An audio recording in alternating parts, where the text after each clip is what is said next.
Well, good morning, everyone. This is your Barefoot Country Cook, and today I am harvesting lavender blooms, blossoms, if you were, and that's to make some lavender oil.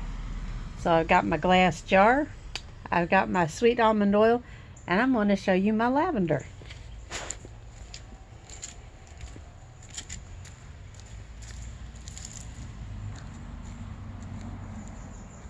Now you can make lavender oil with the leaves when you don't have the blooms, and the bees are having a field day on my lavender today. Take a look. Those little carpenter bees are loving those lavender, and there's a lot of them. And that's kind of like the backdrop of my garden back there. So I'm just going to put my jar down. Hold on. Put that there. This is my almond sweet oil that I'm going to use for my carrier oil. And it's not a real big jar, but I don't want to take all the lavender blooms away from the bees, you know. So glass jar is what you need. And I could be fancy and use, some snipping shears or whatever, but instead I'm just going to use my fingers. So you go to the blooms, and these are absolutely beautiful. Aren't they gorgeous? I've got to get my camera out here and get some shots of these. And you pinch them off just below, just like that. And then you put this, let's see. That lavender scent is really strong. This makes the strongest lavender oil. Like I said, you can use the leaves when you don't have the blooms, but when the blooms come out, you snip them things off and put them in your carrier oil. What I will do is I'll fill my jar up. Then what I'm going to do is I'm going to crush them with with a meat tenderizer, and then put them in the oil, back in the oil. So let's get some lavender blooms.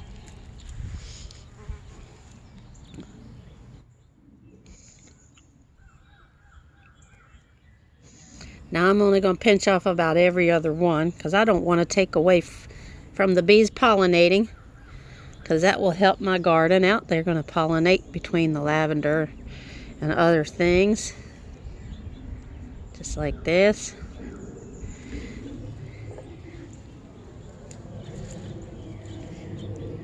And it doesn't matter if they're big ones or small ones. I know some people are afraid of bees. Well, I'm not afraid of bees. As long as you don't, interrupt their process, it's fine. There's some more lavender here. Now there's a quick way to make lavender oil, and then there's a slow way. Now the slow way is actually the correct way, because then that way you get the richness of the lavender. It processes over 6 weeks, 4 to 6 weeks, to get that really rich lavender scent. And as you can see, this lavender has really gone to town. I mean, I have got blooms everywhere. So now I'm debating lavender oil, which I have a ton of in the house already from the previous harvest of this lavender, and I have so much of it.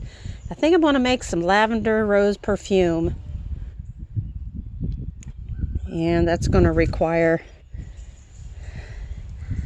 look at those beautiful lavender blooms. Beautiful. So I have enough of the other base item for a lavender scented scent. And the way you do that is you have to have 100 proof alcohol. The alcohol pulls out and infuses and makes for your perfume. So I'm going to try some rose lavender perfume instead of the lavender oil. I just changed my mind. I'm so sorry, but it happens. So when you get creative and you want, look at all these blooms. I mean, I can't go wrong. I've got tons of them, and the weather has been perfect for these. Sorry, Mr. B, I'm not taking them all. And so I could take these, and if I was going to make the lavender oil, I would fill this jar up. I mean, literally fill it up with the blooms, but I don't want to disturb the bee pollination. So I'm going to leave the rest out there, and I'm going to fill this rest up with some yellow rose petals. And that's how I'm going to make my rose lavender scent. So let me get this jar here. And the almond oil, I'll take that back in. And I'm going to show you my rose bush. Now that is my lovely yellow rose bush. The trick with rose bushes is, and there's our local hawk squawking out there. You can see the hawks up in the trees maybe out there. They're dive bombing a bird that they want to eat. So yeah, we got hawks and they are something else. So what I'm going to do is I'm going to pinch off the roses that are in full bloom, because that's the scent has come out in them. And I'll probably put a cup. I don't want to pinch off the buds, but I've got like 16 buds, so the bigger ones I'll put in here. And then what you do, just like with the carrier oil, you fill the jar up and you put the oil in there just to cover it. And it settles and you start to get any air bubbles out, and then you let it sit.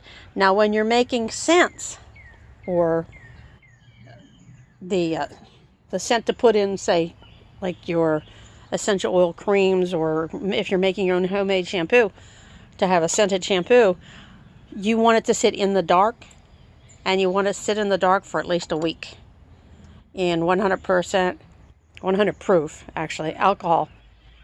And after that, you've got your flowered scent.